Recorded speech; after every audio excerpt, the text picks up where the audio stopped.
আপনাবু কি করেন আপনি? আমি যে মানুষের বাড়ি কাজকর্ম করে খাই, এক জায়গা বিয়েও শাদী হয়েছিল, ওই জায়গার থেকে সালাম দিয়ে দিয়েছে, চলে গেছে গা। আর ভাত কাপড় দেয় না, এখন মানুষের বাড়ি কাজকর্ম করে খাই। আচ্ছা আচ্ছা, বিয়ে শাদী হয়েছে তো স্বামী ছাড়া দিল, কারণটা কি? কারণ কি, ধরেন বিয়ে হয়েছিল আমাদের ভিতরে, বিয়ে হলে তো ধরেন একটা দুটো হলে দুটো তিনটে করে বিয়ে করে, তা আমাদের ভিতরে বিয়ে শাদী হয়েছিল, তো চলে গেছে গা। আর একটা বিয়ে করে সে চলে গেছে, আমিও তার ভাত খাইনি।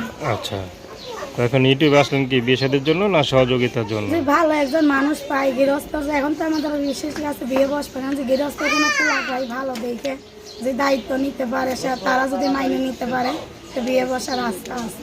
আচ্ছা, সে যদি বিবাহিত হয় আপনার মতো? সমস্যা কি, সে যদি বিবাহিত হয় তা আমিও তো একটা বিবাহিত, তা আমি তার অবিবাহিত না যে আমি অবিবাহিত ছেলে তালাশ করবো।